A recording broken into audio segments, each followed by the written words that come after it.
Why does a society at a specific point in its history suddenly decide that its most vulnerable members possess the power to overthrow kingdoms and command demons?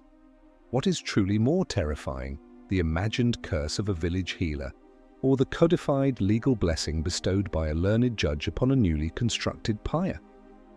This paradox sits at the heart of a terror that consumed Europe for nearly 300 years.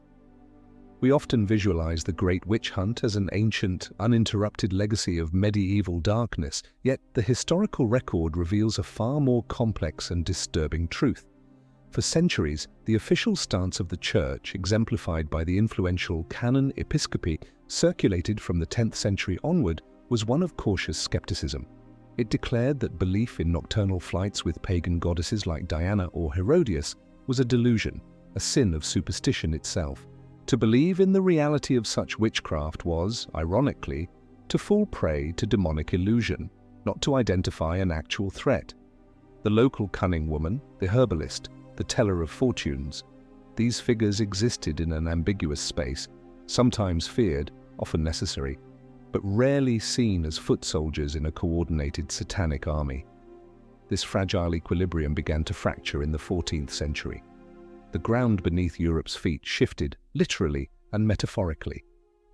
The onset of the Little Ice Age brought unpredictable frosts and relentless rain, leading to catastrophic crop failures and widespread famine.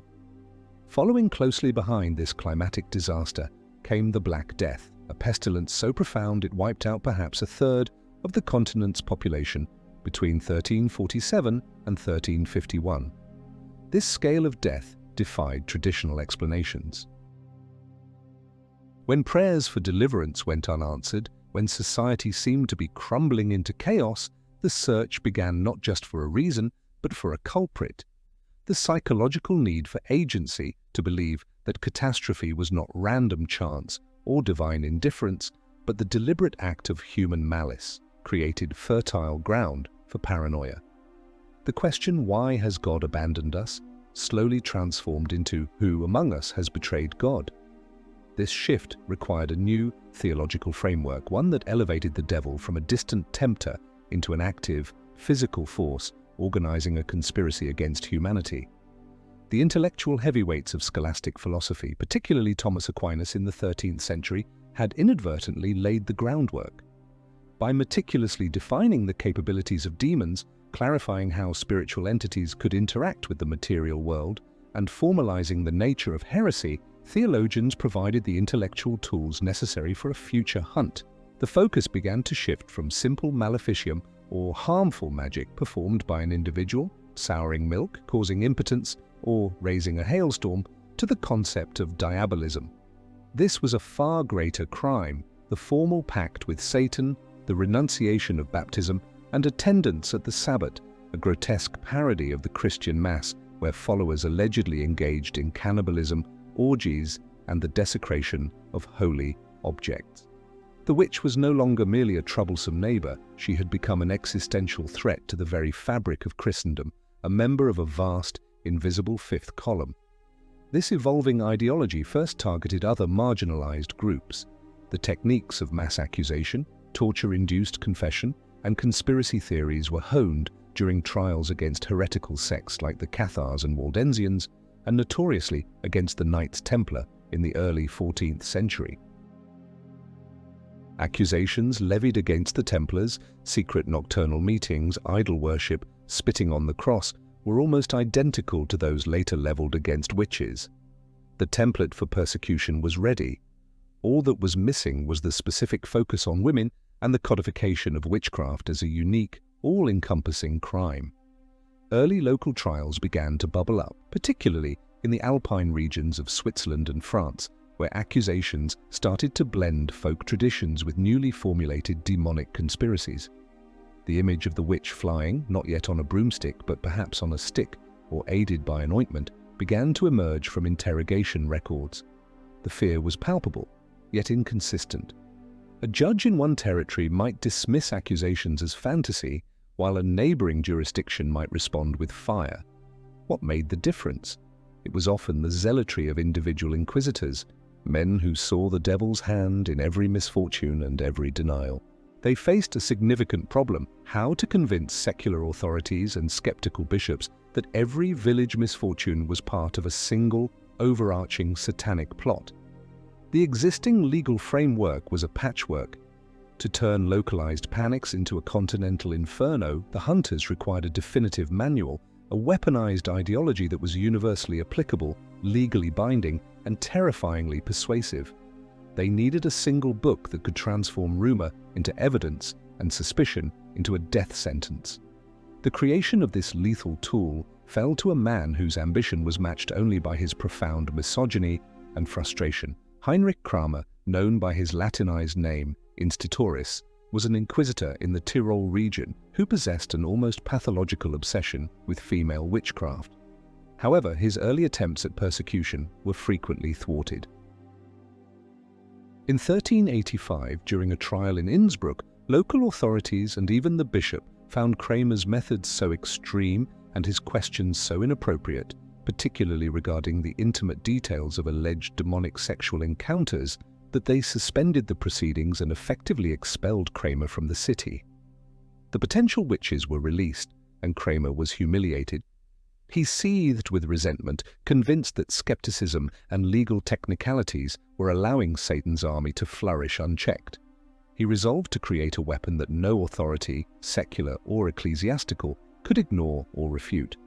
He was joined, at least nominally, by Jacob Sprenger, a respected theologian from Cologne, whose involvement lent an air of academic legitimacy, though modern scholarship suggests Kramer was the primary author and driving force.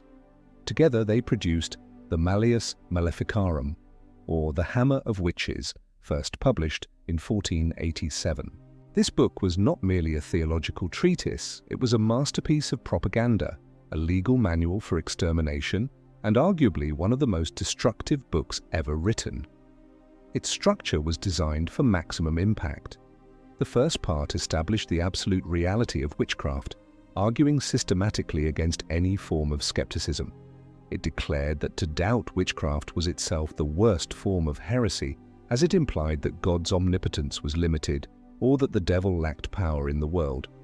This section infamously focused on women, arguing they were inherently more carnal, less faithful, and thus overwhelmingly more susceptible to demonic temptations than men, citing Eve as the archetypal source of sin. The second part of the Malleus Maleficarum served as a lurid catalogue of horrors. It detailed the various ways witches made their pacts with the devil, how they travelled to sabbats, their methods for causing impotence, arousing illicit love, killing infants before baptism, and conjuring hailstorms. It was here that Kramer poured his failed Innsbruck experiences, transforming courtroom setbacks into definitive proofs of demonic activity. The text presented itself as empirical, based on confessions and first-hand accounts, lending a veneer of scientific observation to supernatural fantasy. It answered every possible question, creating a closed, logical loop from which escape was impossible. If the accused confessed immediately, she was guilty. If she resisted torture, it proved the devil was giving her supernatural strength, thus proving her guilt. If she died during torture, God had willed it, allowing her to escape demonic influence, but she was still recorded as guilty. The true genius of the Malleus, however, lay in its third section and its brilliant marketing. The third part provided a complete procedural guide for arresting, interrogating, and sentencing witches. It instructed magistrates on how to handle hostile witnesses, how to use leading questions, and how to apply torture effectively. It advised that a public defender should be assigned to the witch, but then warned that any lawyer who argued too vigorously on behalf of the accused was likely a witch sympathizer himself, effectively neutralizing the entire concept of legal defense. To cement its authority, Kramer cleverly prefaced the book with the papal bull Summis Desiderantes Affectibus, issued by Pope Innocent VIII in 1484. The bull itself was relatively standard, granting Kramer authority to investigate witchcraft in Germany. But placed at the beginning of the Malleus, it gave the misleading impression that the entire contents of the book carried infallible papal endorsement. Furthermore, Kramer forged an approbation from the theological faculty of the University of Cologne, which had actually condemned the book. In the nascent age of the printing press, This combination proved irresistible. The Malleus Maleficarum became an international bestseller, spreading across Europe and arming local magistrates with the justification and methodology to turn vague anxieties into fully realized witch hunts. The theory was now perfected. All it needed was a testing ground where its principles could be applied on a mass scale. While Kramer and Sprenger were codifying the theory, the practical template for mass hysteria was already taking shape in the isolated valleys of the Alps. The witch trials in the canton of Valais, Switzerland, beginning in 1428 and lasting for several years, stand as a terrifying prologue to the Great European Hunt. These trials, largely forgotten but meticulously documented, predate the Malleus Maleficarum by decades, yet they established nearly all the key elements of the later persecutions. The crisis here began not with theologians, but with political tensions between feudal nobles and increasingly independent peasant communes. Amidst this instability, accusations arose against individuals said to have made pacts with the devil. What set Valais apart from earlier, sporadic trials was the introduction of a deadly innovation, the chain reaction.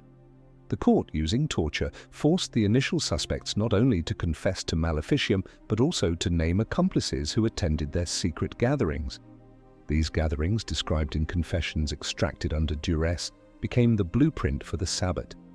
The accused spoke of flying to remote cellars and fields, often riding on white chairs or sticks.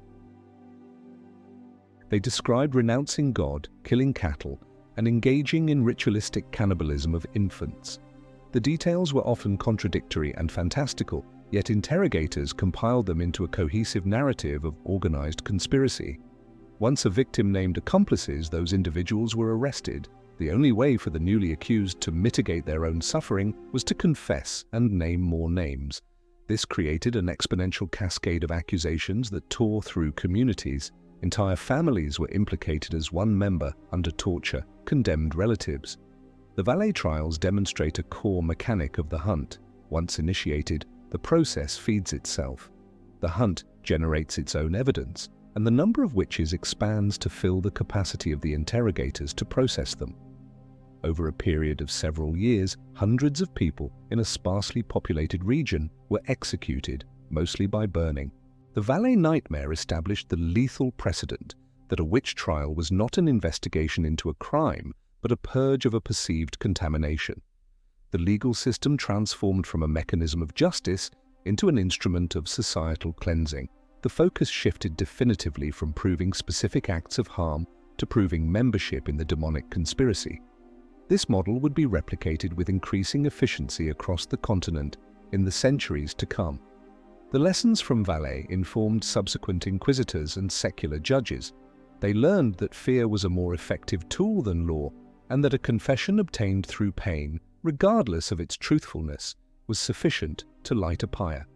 The Alps, once a symbol of natural purity, became the crucible where the machinery of mass persecution was first forged and tested. This machinery, once perfected in isolated regions like Valais, required fuel to spread across entire nations. That fuel was not found in theological treatises alone, but in the intricate, fragile web of daily life within small communities. To understand the Great Hunt, one must look away from the dramatic pronouncements of inquisitors and focus on the mundane jealousies of neighbors. Imagine a village in late 16th century Germany. The harvest has failed for the third year running. A new strain of sickness is killing livestock. The community is poor, insular, and deeply religious, living under constant psychological stress. In this environment, misfortune demands an explanation beyond bad luck or poor husbandry.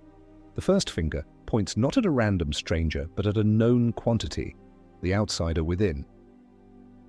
Perhaps it is the elderly widow living on the parish margins, a woman like Margareta, a Luprigan, whose sharp tongue and isolation made her an easy target. When her neighbor's cow sickens shortly after an argument, suspicion hardens into certainty. The abstract fear of Satan, legitimized by texts like the Malleus, now has a local address. The initial accusation acts like a spark in dry tinder. Once the formal process begins, social dynamics ensure its spread. Envy becomes a powerful motivator. A farmer coveting his neighbor's field or a craftsman jealous of a rival's success suddenly finds a legal, righteous path to eliminate competition. A simple denunciation places the burden of proof entirely on the accused. In a system where innocence is impossible to prove, long-standing feuds are settled with lethal finality. The hunt provided a license for malice, cloaking personal vendettas in the garb of public safety and religious duty. The very bonds that held communities together, kinship, neighborhood, shared faith, were weaponized. Families turned against themselves. Children were coerced or encouraged to testify against their parents. In the infamous case of the witch trials in Quedlinburg, child witnesses, celebrated as saviors, sent dozens to their deaths based on fantastical stories of nocturnal revelries. Their testimony, often extracted through leading questions and fueled by childish fantasy or fear, was treated as irrefutable proof. This social implosion was frequently lubricated by economic incentives. While the image of the hunt focuses on religious fanaticism, it was often a profitable enterprise. When a witch was convicted, their property was typically confiscated by the authorities. These assets were then divided among the local lord, the church, and the court officials themselves. Executioners, judges, and informers all received fees for their services. This created a perverse feedback loop.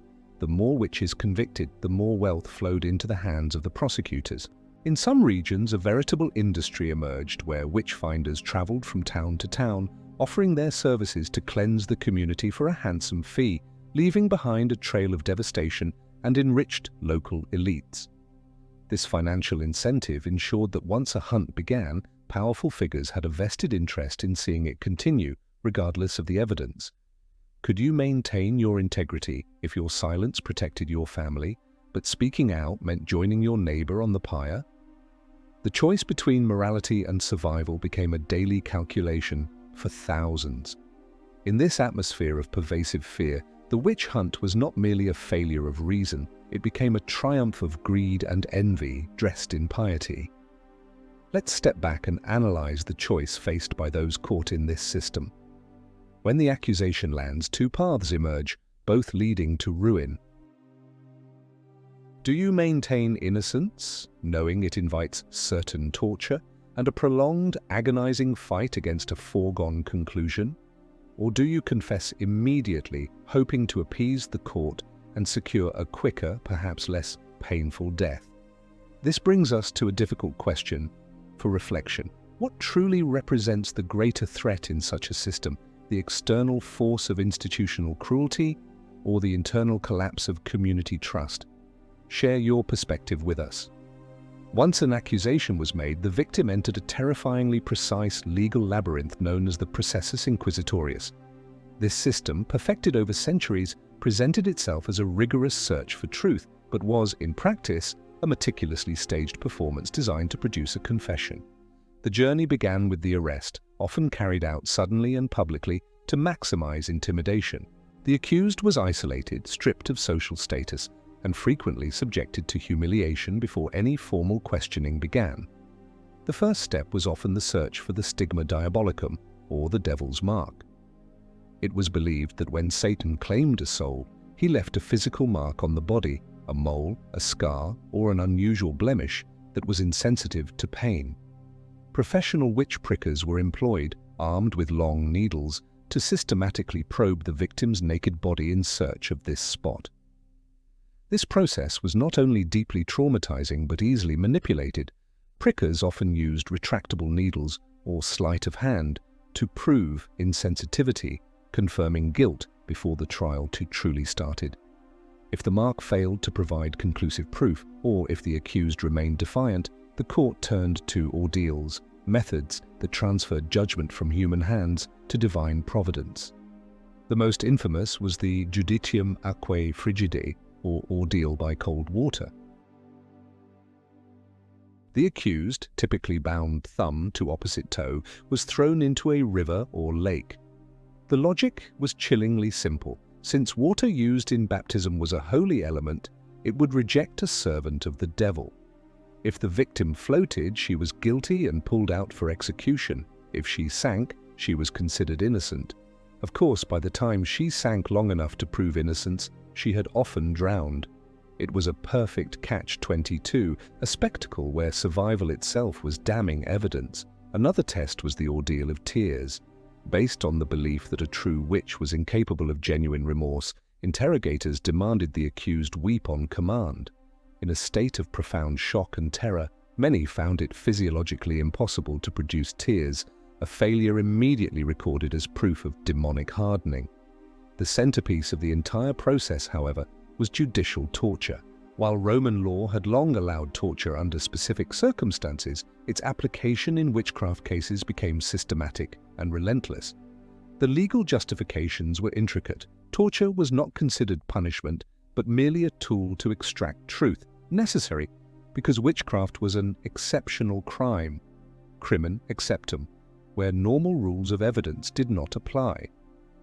The methods varied by region but shared a common goal: to break the victim's will absolutely.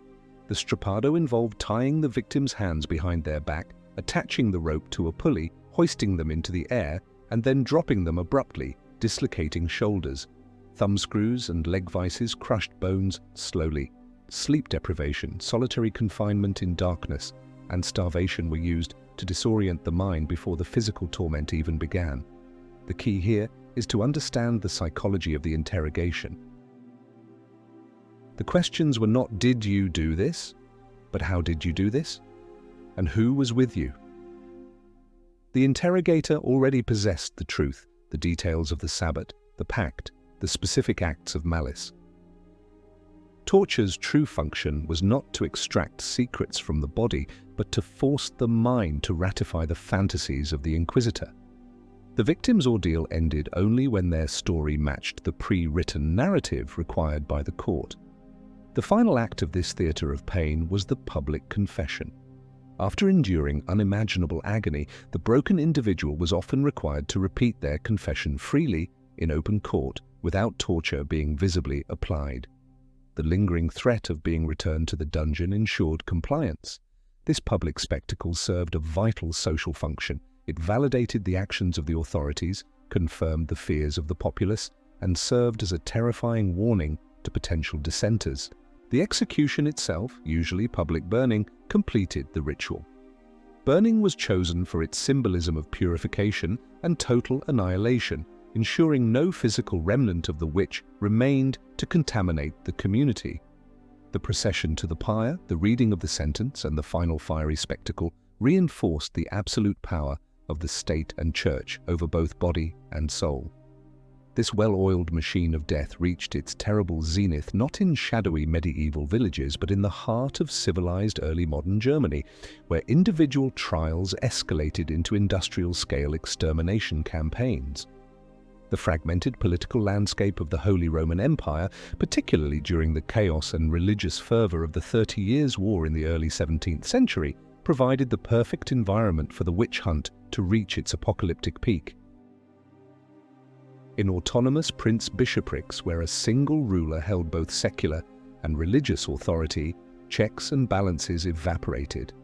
This concentration of power, combined with wartime paranoia and economic distress, led to massacres that dwarfed earlier persecutions.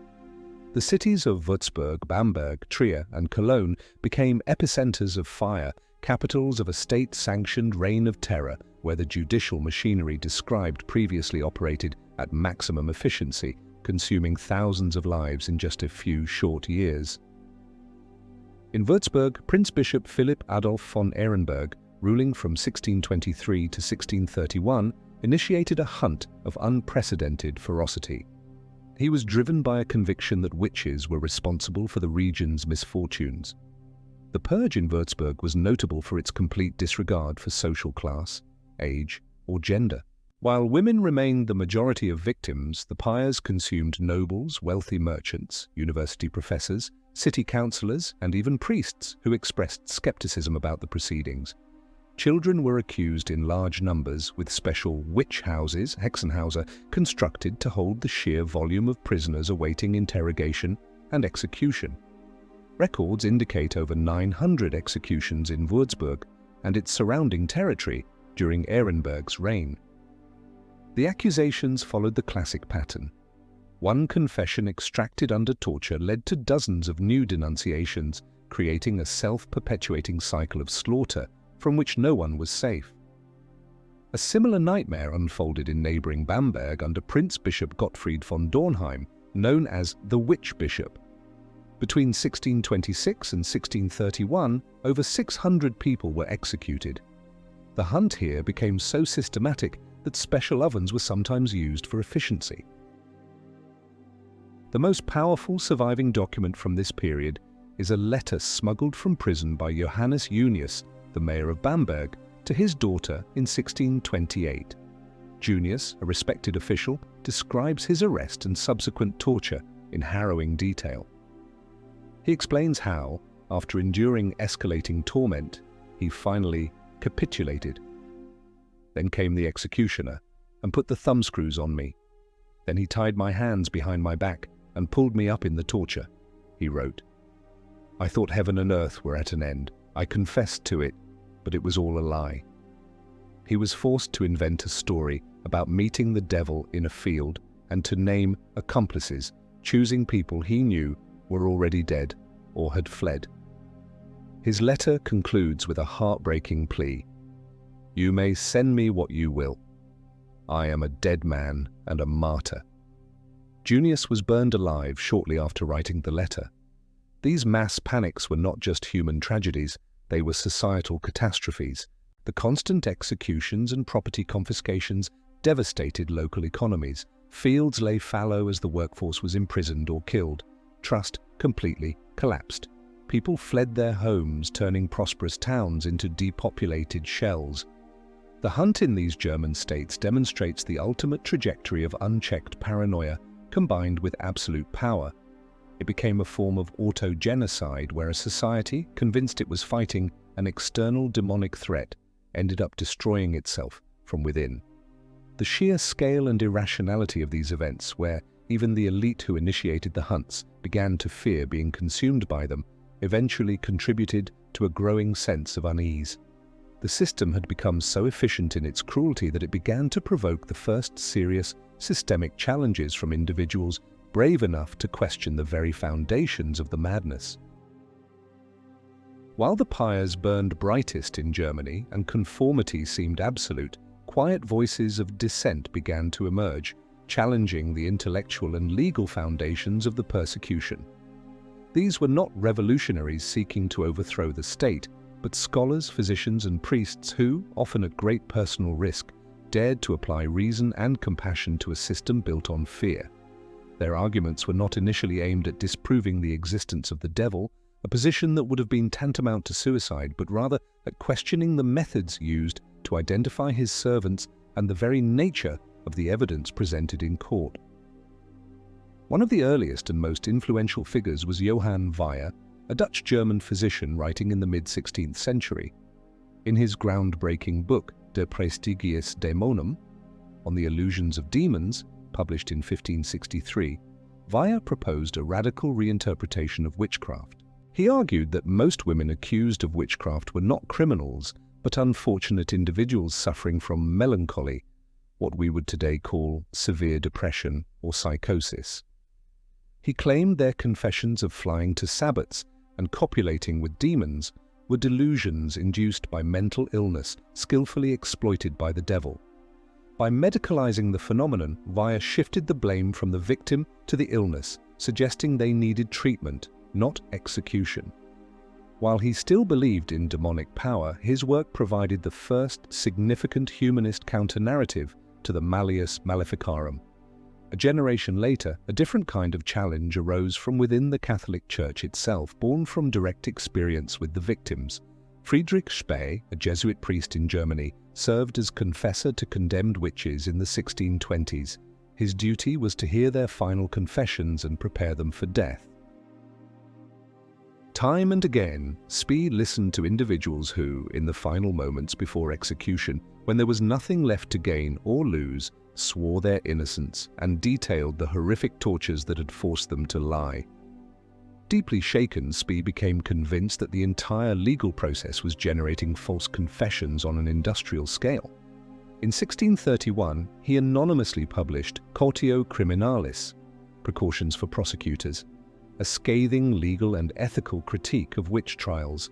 He systematically dismantled the procedural logic, arguing that torture proved nothing except the limits of human endurance. Treat the most noble and respected citizens in exactly the same way, he challenged, and you will find witches among them all. Spee argued for the presumption of innocence, the right to a proper defense, and an end to chain denunciations.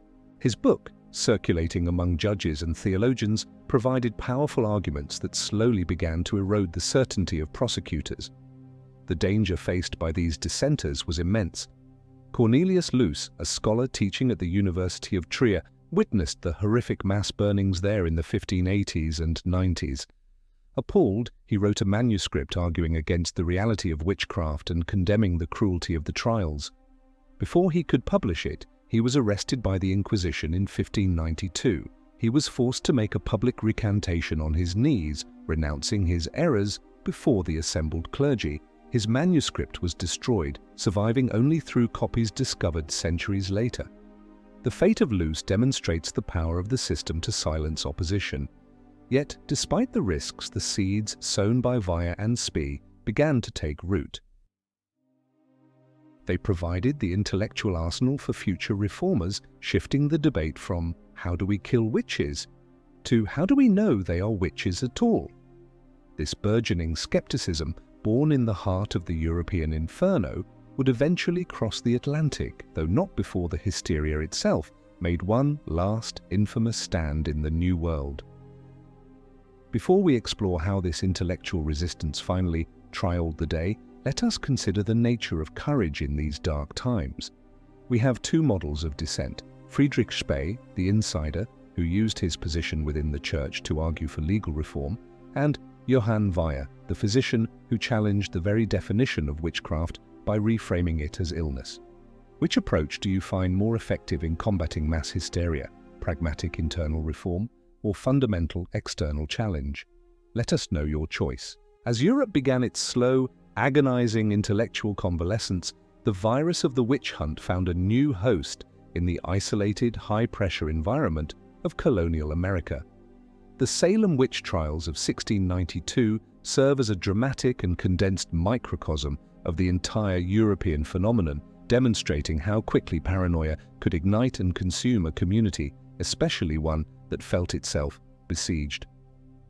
The Puritan Society of Massachusetts Bay Colony lived in a state of heightened anxiety. They saw themselves as a city upon a hill, a bastion of pure faith surrounded by a vast, dark wilderness populated by perceived savages and, more terrifyingly, by the invisible legions of Satan. Political instability, the loss of their original royal charter, combined with recent bloody conflicts like King Philip's War, created a powder keg of social tension. All that was needed was a match. The spark came in January 1692 in the house of Salem Village's minister, Reverend Samuel Parris. His 9-year-old daughter, Betty Parris, and 11-year-old niece, Abigail Williams, began exhibiting disturbing behaviors, contorting into strange postures, uttering guttural sounds, and complaining of being pinched and pricked by invisible forces. When prayer failed to cure them, a local doctor diagnosed bewitchment. Pressed to name their tormentors, the girls pointed first to 3 marginalized women in the community: Tituba, Paris's enslaved woman from the Caribbean; Sarah Good, a destitute beggar; and Sarah Osborne, an elderly woman involved in property disputes. The initial accusations fit the classic European pattern of targeting the powerless. However, when Tituba, possibly under physical coercion or drawing from syncretic folk traditions, confessed to meeting with the devil, describing a gathering with other witches and signing the devil's book, she validated the community's deepest fears and opened the floodgates. What set Salem apart and accelerated its descent into madness was the critical role of spectral evidence. The court, established specifically to handle the crisis, made the controversial decision to accept testimony from accusers who claimed to see the spectre or spirit form of the accused attacking them, even while the accused's physical body was elsewhere. This created an indefensible charge. How could John Proctor, a skeptical tavern owner, prove that his ghost was not tormenting Abigail Williams, especially when Williams would writhe in manufactured agony on the courtroom floor a few feet away from him?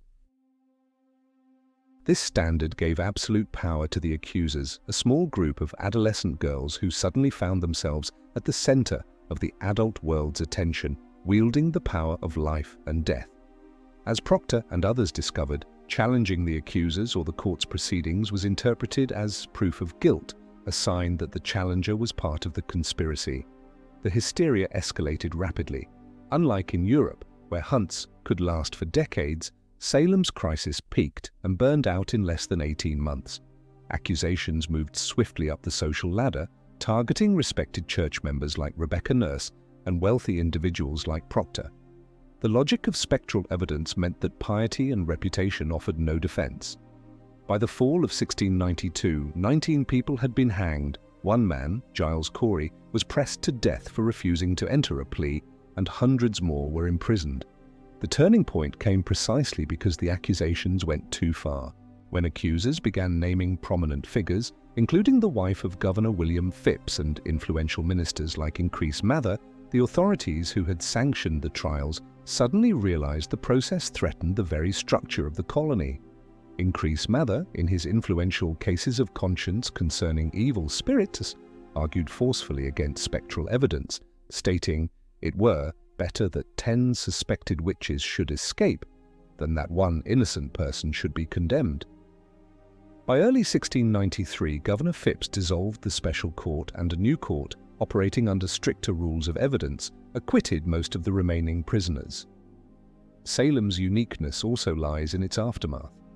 Unlike in Europe, where repentance was rare, key figures in the Salem trials, including Judge Samuel Sewall and several of the accusers, like Ann Putnam Jr., later issued public apologies, acknowledging their tragic error. The rapid collapse of the Salem trials mirrored a broader shift occurring across Europe. The intellectual climate that had allowed superstition to dictate judicial outcomes was finally beginning to change, giving way to an era that prioritized reason over revelation. The final fires of the witch hunt were extinguished not by a single decree, but by the slow, inexorable rise of the Enlightenment. This philosophical movement, which championed skepticism, empirical evidence, and human rights, fundamentally altered the European worldview. Thinkers like Voltaire in France and Christian Thomasius in Germany launched scathing attacks on superstition, torture, and religious fanaticism. Voltaire famously remarked that while he did not believe in witchcraft, he believed in the power of accusation. This new generation of intellectuals argued that laws should be based on rational principles and tangible proof, rendering a crime like witchcraft, which relied on spectral evidence and coerced confessions, legally untenable. The universe was increasingly seen as a machine governed by natural laws, not the capricious whims of demons. Storms and plagues were no longer evidence of maleficium, but natural phenomena to be studied and understood by science. Simultaneously, the political landscape of Europe was changing. The era of fragmented feudal power was giving way to strong, centralized nation-states. Monarchs like Frederick the Great of Prussia sought to consolidate judicial power, standardizing legal codes and eliminating local variations where panics could flourish. These enlightened despots viewed witch trials as barbaric, chaotic, and economically disruptive. They represented the old, superstitious world they sought to reform. In 1766, Empress Maria Theresa of Austria, influenced by reformers, severely restricted torture and established commissions to review witchcraft accusations, effectively ending large-scale hunts in the Habsburg Empire. Laws across Europe were rewritten, removing witchcraft as a capital crime. The burden of proof shifted decisively. It was no longer sufficient to accuse, one had to present concrete evidence that would stand up to rational scrutiny, something witchcraft by its very nature could not do. The hunt did not end overnight. It slowly receded from urban centers to remote rural areas where folk beliefs remained strong and Enlightenment ideas were slow to penetrate. The last executions became scandalous anomalies rather than routine procedures. One of the final and most famous cases was that of Anna Goldie in Switzerland in 1782. Goldie was accused of putting needles into her employer's bread through supernatural means. Although she confessed under torture, her trial was widely condemned by educated observers across Europe as judicial murder. The execution of Anna Goldie, often cited as the last witch of Europe, marked the definitive end of an era. Reason had not necessarily defeated the belief in witches, but it had successfully dismantled the legal apparatus required to execute them. The pyres cooled, but the psychological template that created them, the human capacity for mass hysteria, scapegoating, and righteous cruelty, did not disappear. It merely went dormant, awaiting new forms and new victims. The embers of the last pyre have long since turned to ash, and the legal statutes criminalizing witchcraft have been relegated to historical footnotes. Yet the term witch hunt persists in our vocabulary with potent force. It endures because the phenomenon it describes, a social pandemic fueled by fear, moral panic, and the search for an internal enemy, is not an artifact of the early modern period, but a recurring pattern in human behavior. The machinery of persecution, once built, proves remarkably adaptable. The core components remain unchanged, an existential threat is identified, a marginalized or dissenting group is blamed, evidence standards are lowered in the face of perceived emergency, and individuals are pressured to conform to the dominant narrative or risk becoming targets themselves. We did not stop hunting witches because we fundamentally overcame superstition. We merely learned to call them by different names. In the 20th century, this mechanism reappeared in secular form with terrifying clarity. The McCarthy era in the United States of America during the 1950s provides a chilling parallel. Senator Joseph McCarthy's hunt for alleged communist infiltrators within the government utilized the exact same psychological tools as the inquisitors of Bamberg. The Red Scare replaced demonic possession with political ideology. Accusations based on association replaced spectral evidence.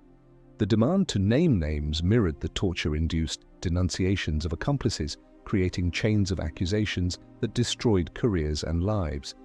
The enemy was once again portrayed as an insidious, invisible conspiracy seeking to undermine the foundations of society. Similarly, totalitarian regimes throughout the century, from Stalin's Soviet Union to Pol Pot's Cambodia, employed public show trials and purges, identifying entire classes of people, intellectuals, counter-revolutionaries, or ethnic minorities, as contaminants to be eradicated for the sake of societal purity. Today, the dynamics of the hunt have found new expression in the digital realm. Social media platforms, with their capacity for instantaneous information sharing and algorithmic amplification of outrage, create ideal conditions for modern moral panics. Online shaming campaigns can escalate with breathtaking speed, where individuals are tried and convicted in the court of public opinion based on incomplete information or perceived transgressions against rapidly shifting social norms. The digital mob, much like the physical mob surrounding the scaffold, demands swift retribution and often shows little interest in due process, context, or redemption. The fundamental human craving for simple answers to complex problems, the comfort of identifying a scapegoat for societal anxieties, and the intoxicating righteousness of collective anger remain as powerful today as they were in 16th century Europe. The legacy of the Great Hunt is not a story about monsters and magic. It is a timeless warning about the fragility of reason and the ease with which fear, when weaponized by power, can turn neighbors into executioners.